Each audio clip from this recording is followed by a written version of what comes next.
After what is basically years of piecing together clues about Mary-Ann-Guillotine, Sandrone is finally going to step out of the workshop and into the spotlight as the genius robot who inherited her brother's Magnum Opus. She wasn't just Alain Guillotine's recreation, but also not just her last confidant. Her connection to the Narcissenkruez put her at the heart of Fontaine's darkest research regarding fate and Notcry's upcoming Doomsday prophecy. But when fate points to only one direction, then someone also has to break that clock, just like we did in Fontaine. Hey guys, what's up? Aru. Today we're connecting Sandrone and the Narcissenkruez, Colombina and Sandrone's deeper dynamic as more than just Tea Party acquaintances, and how the Welkin moon prophecy relates to the Doomsday prophecy. We're also going to explain the coming flood that isn't what you think, and a new moon rising as we destroy the fake sky. Timestamps will be below as usual, so if you want to see how Mary-Ann-Ette, Guillotine, helps Colombina change Notcry's fate, then be sure to stick around.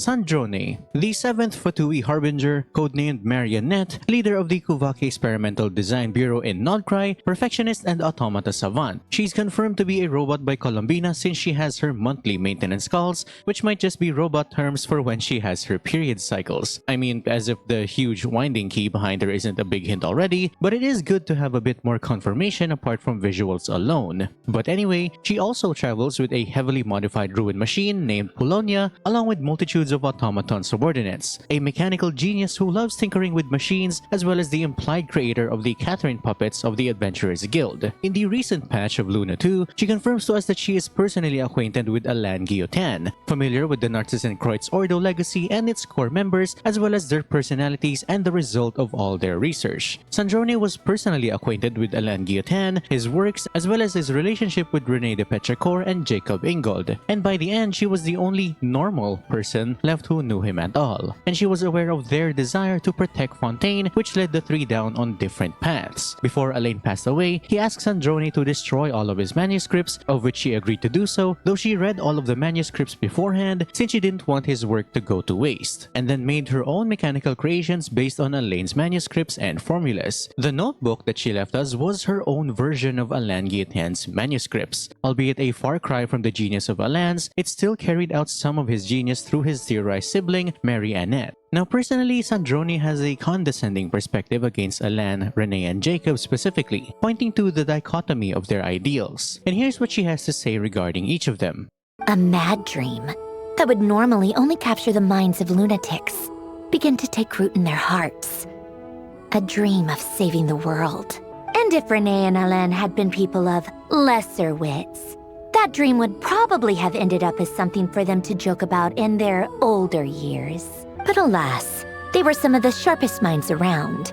They nurtured that dream with the full power of their intellect, and it grew into something that ate away at their souls. The first of them to fall under its spell was René. Against Alain's wishes, he persisted in experimenting on a mutual friend of theirs to try and save their life. Alain did not approve and parted ways with René. It's complicated. Alain wanted to believe that René only did what he did for the sake of their friendship. But when he told me about what happened, I could tell he still had some suspicions about René's motives. Perhaps the seed that would grow into a nightmare had already sprouted in René's mind. Even then, the next time they met, René's soul had been completely engulfed by the dream of salvation. His futile attempt to change the tide of fate only resulted in a wave that swallowed up the world, even before the apocalypse came. And although that wave died down eventually, I hear that it just recently came back with a vengeance. As I understand, René wanted to live out his dream of salvation once more. But I'm told that the attempted resurgence finally died out for good. At long last, René awoke from his deluded dream. Though of course by then it was far too late. I don't like fanatics who give up their whole lives for their ideology. Nor do I like fools who let their delusions take control. Maybe I could understand if René had just been an ordinary person. But he had a sage-like intellect. And still managed to get himself lost in the labyrinth of his own desires. Anyway, that's enough about René. Now, moving on to Alain Guillotin, the Lord Artificer. He managed to put a stop to the first storm whipped up by René. But after that, Alain lost his friends and family. To his credit, I suppose, the loss of his family and friends was purely a tragic accident. It's not like Alain sacrificed them for his cause or anything. After that, the only thing supporting his work was the same dream that had dragged his closest friend down to the abyss. But although the desire to save Fontaine drove him to found the Fontaine Research Institute, Alain continued to reject any form of transcendental knowledge or power. He was suspicious and fearful of it, having seen the way it had affected his closest friend. Once he realized that the end of his life was approaching, he finally accepted the truth. The Narcissenkruez Institute needed someone, and a human being, to see its story through to the end.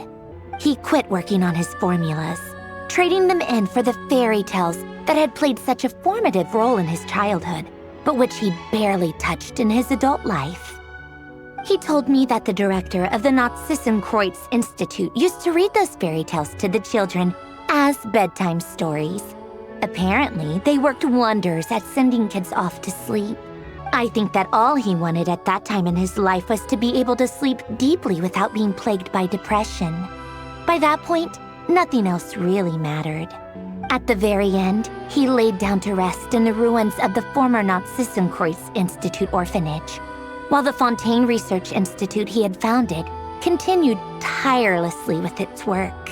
And that is the story of two people from the Narcissenkruez Institute who both wanted to save the world. One went all in on his fantasy of salvation without ever looking back, and ended up calmly sinking to the bottom of the deepest sea. The other sought desperately to burn bright in his life, even though he wasn't sure where he was going. I do sometimes wonder, why is it that people like them have such grand hopes of saving the world? Even the grandest tree starts as a tiny seed. So perhaps, for each of them, their mission to save the world began with a very simple desire: to save themselves. But instead, the search for their own salvation took them down the rocky road laid out by fate. I owe Arlecchino a favor for telling me these stories. I'll have to bring a whole sack of gifts the next time I visit the House of the Hearth. I'm gonna go tinker with Polonia now. You guys can do whatever you want, as long as it doesn't involve interrupting me. Now, something about Sandrone's memory regarding the Narcissenkruez is that she can vaguely remember. But she also mentions that she only found out about these stories from Arlecchino, which points to her knowledge only stopping with Alain until he died, and not Renee and Jacob during our time in the Narcissenkruez Ordo, meaning that the info she spoke about the Narcissenkruez is directly from Arlecchino and she wasn't there physically, which she then tells the story to us. Now, you may have noticed that in all of that, Mary-Ann-Ette, or Sandrone, was never created. So where does Sandrone fit in all of this, and how come she knows Alain even after Mary-Ann-Ette died? Well, to roughly explain that, I have a theoretical scenario that would shed light on the events after the death of Mary-Ann, which I think happened separately from the Oceanid human hybrid we meet in Fontaine. After Mary-Ann's death and Alain's retreat into private research, it's likely that he built an assistive mecha remodeled after his sister and what we now meet as Sandrone, the marionette. We know for sure that before Alain passed, he entrusted Sandrone to destroy his manuscripts, of which Sandrone reads all of them first, so her scribbles today almost certainly emulates Alain's final work, which is how she is then able to create the Catherine models. While the game hasn't confirmed Sandrone's exact origins, the visual cues, the mecha theme, and the late life handoff from Alain Guillotin makes this the most coherent explanation of why a harbinger from Snezhnaya is also Alain's last living legacy despite supposedly being dead. So now that we have Sandrone's origins completely set up, let's talk about how she's even related to Nodcry's Doomsday prophecy. Apart from being the very goddess of the Frost Moon, Columbina is also essentially the new moon inheriting the older lunar authority. The lore regarding the Song of Welkin Moon, paired with Nodcry's Latin performance through Aurora, speaks of a public succession ritual between the old moons and the new coming moon. The various messages from the old moons delivered through a moon chanter, culminating in the people calling the new moon Columbina Columbina to rise, which if you played both Luna 1 and 2 is basically happening right now. The prophecy of the eternal moon through the Frost Moon Scions' prophecy, where the new moon will rise, which we've heard from Lauma many times before, as well as a parting gift from the iridescent moon after she fades away, essentially confirming the events of the Welkin moon prophecy, which we now assume is going to unfold similarly to the Doomsday prophecy to Fontaine and the Narcissenkruez Ordo. And lastly, we have the current Frost Moon goddess still trying to regain her powers,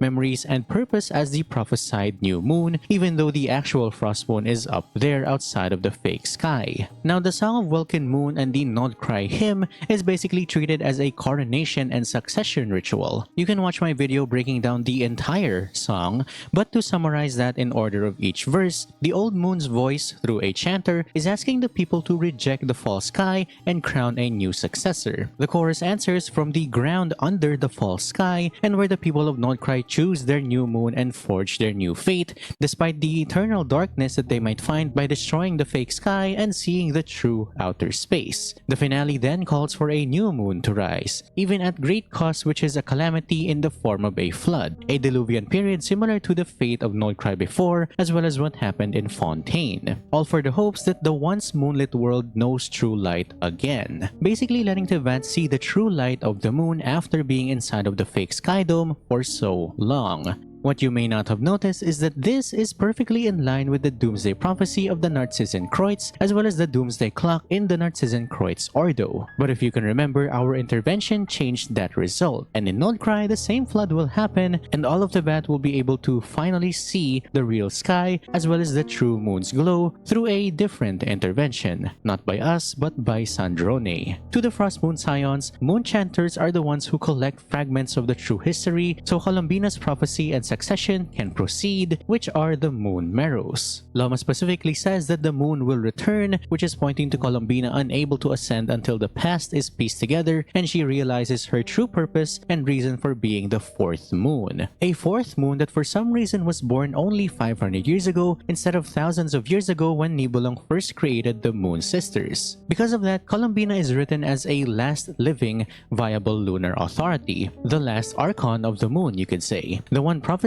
to end the false sky era and re-establish the moonlit law, which is the old law, the old world, but only after the true history is recovered and properly written through song, just like how the moons are named. You may notice that out of the 4 moons, Columbina is named a dove and not a song or even a poem. That's because she still isn't complete and that she needs to find her true name and purpose as a song of the moons to even become a proper moon goddess and a proper moon for Tevat.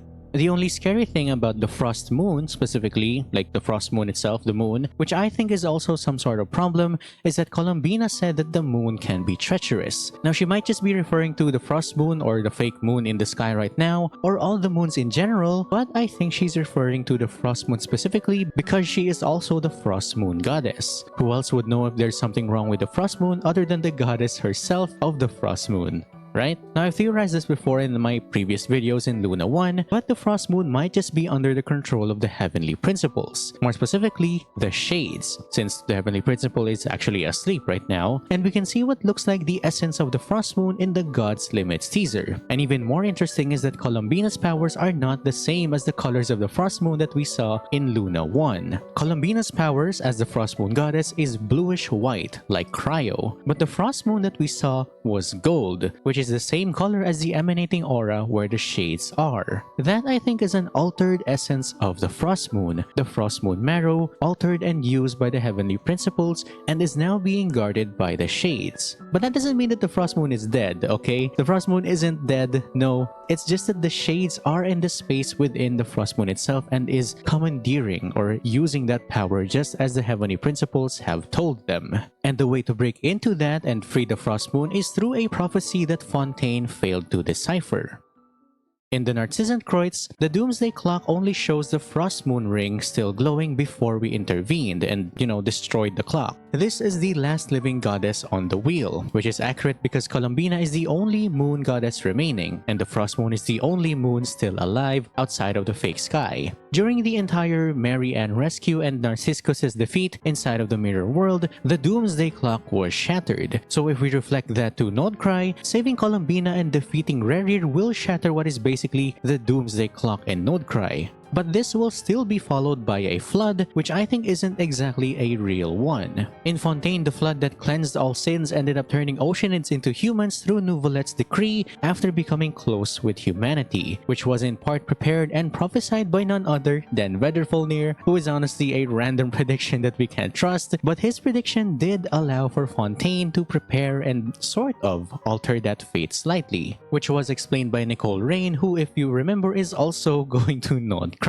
and had her own predictions with the fate of Nodcry regarding the abyss and outer space. It's a lot of digging back and forth, I know, so I hope you guys can keep up, but in Nodcry, I think that the death of the final moon, the rise of a new moon, as well as the coming flood for basically challenging fate is going to happen, but will happen in a way that favors humanity, just like it did with Fontaine. And the ones to help us with that are going to be Nicole and Vedderfolnir, who we've already seen is very closely related to Rerir and us, and even Alice, and all of this happening in the Welkin Moon Prophecy, which I said again is the same as the Doomsday Prophecy. The Narcissenkruez storyline already showed what happens when a fixed outcome is enforced and when there are no proper interventions, rather true descenders. The Fontaine Doomsday clock kept pointing to a single surviving path, or rather end, which revealed the past cycles that fell to Jacob and Renee. But when the Traveler saved Mary-Ann and defeated Narcissenkruez, which was supposedly a descender to change fate, the clock shattered, and we basically changed the fate of what would be a flood created by Renee, who became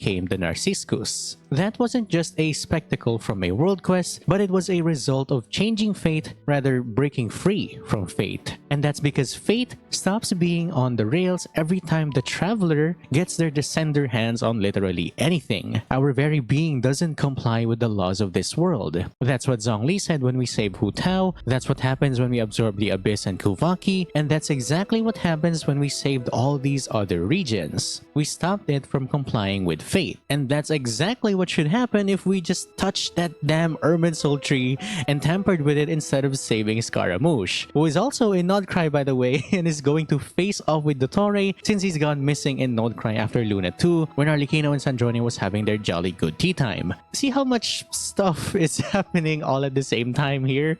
It's maddening! But at the same time, Sandrone is theoretically the recreation of Mary-Ann the human after she died in Elenis's body, who basically inherited all of Alain Guillotin's works. She is now the best candidate for saving Nodcry, even though she herself is so spiteful of the heroic and tragic acts of Alain and Renee. Sandrone has both perspectives of two opposite ends of the spectrum, and she also has the level-headedness that both of these dead geniuses didn't have. She's also the only genius left from the Guillotin bloodline who can't exactly die and has infinite amount of knowledge as a robot, as well as near limitless amounts of resources as not only a harbinger, but also since she's partnered with Dottore when it comes to mechanical and pseudo-human creations. This lines up perfectly well, and Sandrone is going to be the spotlight center of it all once we finally move ahead and save Columbina.